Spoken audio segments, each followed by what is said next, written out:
Chapter 1. When Love Becomes Poison, the Darkest Romance You'll Ever Read. Poisons of Antiquity. Long before the effects of plant and mineral substances on humans and animals were understood, toxic materials in one form or another were almost certainly used by early humans.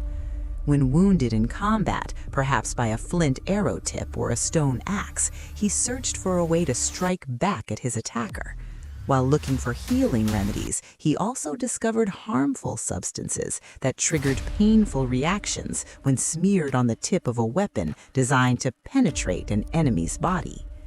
He must have realized as well that spear tips and arrowheads coated with dried blood from previous victims caused wounds that turned deadly fast, thanks to what we now recognize as septic poisons.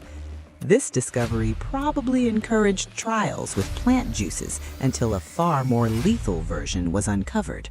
This was the true beginning of poisoning, the moment pharmacy turned to evil and vengeful ends. That's why nearly every primitive society and tribe developed its own signature poison. In Africa, the seeds of Strophanthus hispidus, known as kambe, deliver one of the most ferocious toxins for this use. Explorers also describe how the ancient pygmy groups of Central Africa crushed a type of red ant into paste to tip their arrows and spears. South American indigenous peoples coat their arrows with curare or arari, derived from certain strychnus species and other plants, while Malays and Indian hill tribes rely on aconite along with various deadly saps and extracts. The Antiaris toxicaria tree supplies another arrow poison favored by the Malays. In the Kalahari region of southern Africa, Bushmen extract juice from the leaf beetle Diophidia and its larvae to poison arrowheads. Lewin, who classified the beetle as Diophidia simplex, identified a toxalbumin in its body alongside inert fatty acids that triggers paralysis and ultimately death. Bohm confirmed the larval poison belongs to the same toxalbumin family, and Starkey observed that it destroys the blood's coloring matter while causing severe inflammation.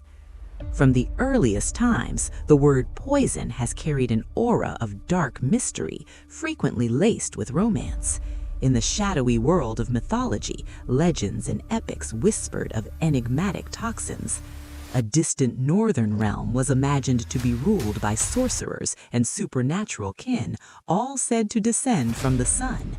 In that place lived Aedes, Perses, Hecate, Medea, and Circe. Hecate, daughter of Perses and wife of Aedes, bore daughters Medea and Circe. Aedes and Perses were brothers, and their homeland later became identified as Colchis. Hecate is credited with inventing sorcery and discovering poisonous plants. Her mastery of magic and enchantments was thought unrivaled. She handed that power to Medea, whose astonishing deeds have been retold and illustrated countless times. She magically tamed the dragon guarding the Golden Fleece and aided Jason in his legendary quests. Poets pictured Hecate's garden walled high with triple ebony gates, guarded by monstrous figures. Only those bearing the leavened rod of atonement and a secret offering could pass inside.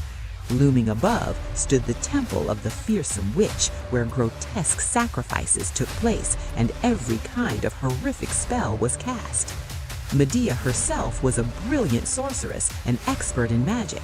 Legend says after her adventures with Jason, she returned with him to Thessaly. There they found Jason's father, Aeson, and his uncle, Peleus, who had stolen the throne, both frail and elderly. Medea was asked to use her powers to rejuvenate the old man, and she reportedly succeeded swiftly by injecting potent plant extracts into his veins. Years later, Medea abandoned Jason and fled to Athens, where she soon married King Aegeus. Aegeus had a son, Theseus, from a previous marriage, who had grown up in exile. When Theseus finally resolved to return and claim his birthright, Medea learned of his plan and bitterly opposed it. At a banquet Aegeus hosted for Theseus, she slipped a poisoned gallop into the king's hand, hoping he would offer it to his son.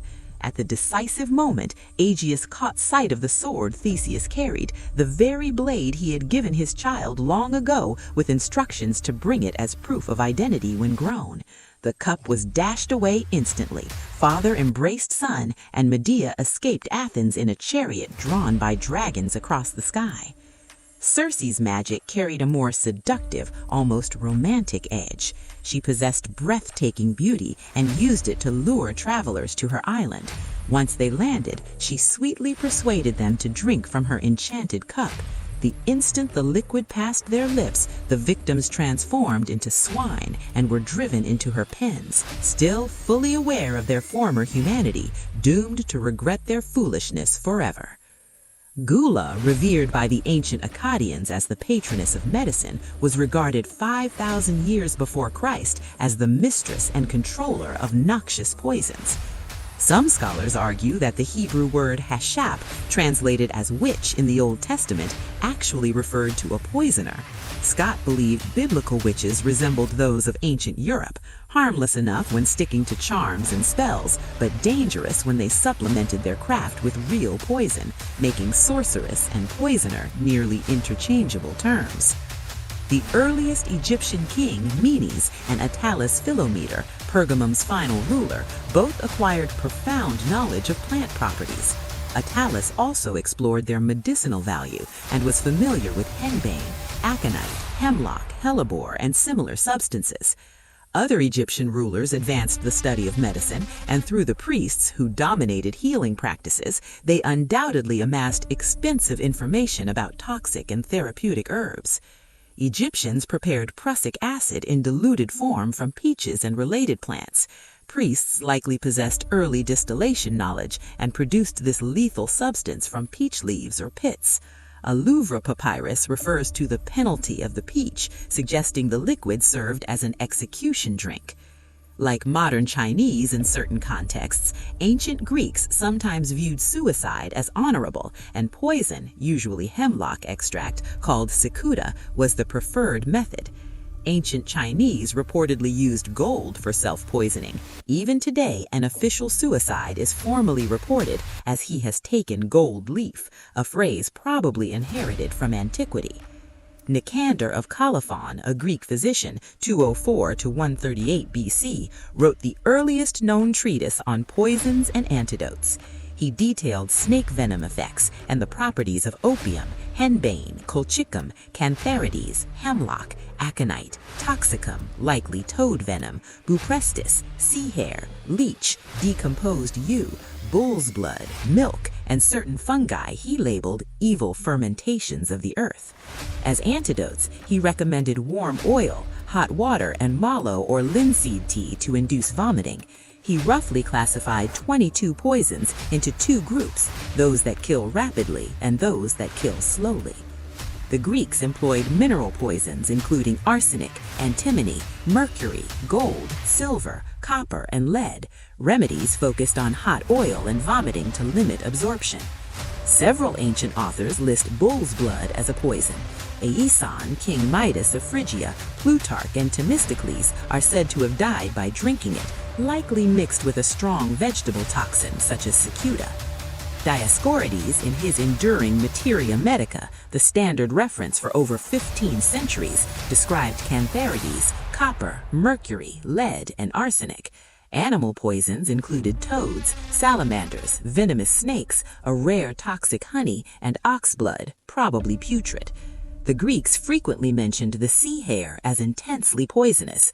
Old texts describe it as something too dreadful to touch or even gaze upon. Domitian is rumored to have used it against Titus. Dioscorides catalogued poisonous plants such as poppy, black and white hellebore, henbane, mandragora, hemlock, elaterin, and juices from euphorbia and opossum species. He credited Medea with introducing colchicum.